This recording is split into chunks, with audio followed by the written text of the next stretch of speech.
Bonjour, bien-aimés dans le Seigneur Jésus-Christ, en espérant que ce psaume vous trouve bien installé dans les réjouissances de la naissance de notre Seigneur et Sauveur Jésus-Christ.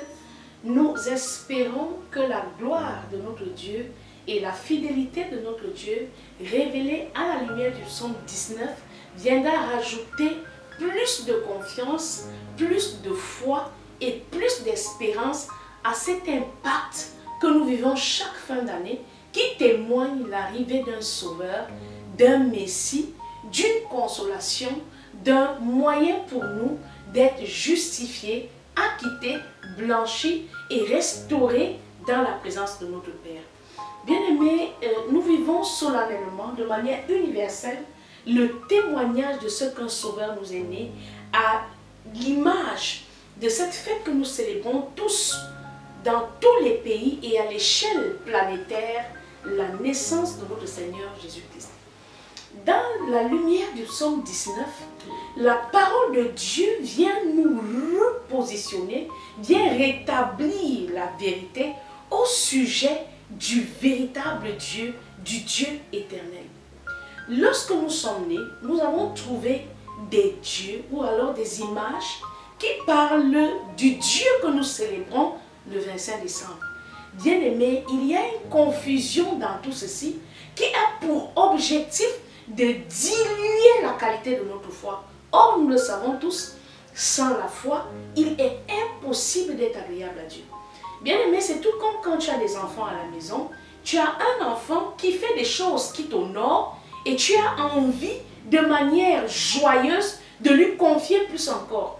Mais celui qui n'a pas la foi, et tout comme cet enfant désobéissant-là, qui rejette les instructions de son père et qui se retrouve la lumière éteinte dans les moments ténébreux. Aujourd'hui, la parole de Dieu vient nous démontrer l'art de la fidélité de Dieu. Mais quel est ce Dieu-là? Quel est réellement le Dieu que nous adorons?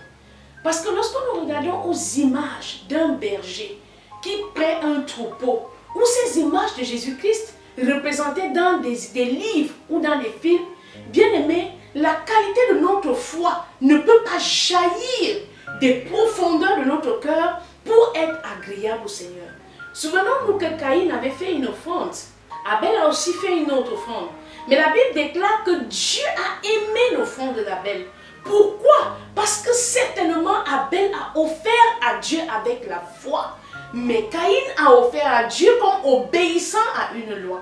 Bien aimé, le psaume 19 est par excellence la démonstration de l'art de la fidélité de l'Éternel, tissé telle une toile d'araignée, une toile d'artisan, bien aimé, avec pour objectif de révéler les œuvres d'un Dieu souverain, d'un Dieu éternel.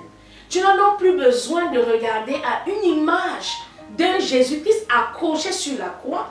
Tu n'as plus besoin de regarder à un être humain voulant exprimer un Dieu éternel. Parce que la Bible déclare que cette fausse image de Dieu n'est pas Dieu. Qui est donc Dieu? Avant de plonger dans la lumière du psaume 19, nous allons lire dans le livre de Romains chapitre 1 au verset 23 que nous lisons au nom du Seigneur Jésus-Christ. La Bible dit, et il est écrit: se vantant d'être sages, ils sont devenus fous. Pourquoi? Et ils ont changé la gloire du Dieu incorruptible en l'image représentant l'homme corruptible, des oiseaux, des quadrupèdes et des reptiles. Est-ce que tu as souvent cru quand tu penses à Dieu qu'il est cette image de Jésus-Christ que tu vois, le grand barbu? Est-ce que tu as souvent pensé que lorsque tu célèbres la Noël, Dieu est semblable à ce Père Noël qui distribue des cadeaux ou uniquement à ceux qui se sont bien comportés et qui châtient ceux qui se sont mal comportés? Bien aimé, loin de toi de te représenter Dieu sous ces formes-là. Parce que Dieu ne rejette pas celui qui se comporte mal. La Bible nous déclare que si bien Jésus-Christ a été offert sur la croix, c'est pour que ceux qui sont pécheurs puissent être réconciliés avec Dieu par l'amour qu'il a donné son Fils unique, afin que quiconque croit en lui soit sauvé et ne périsse plus.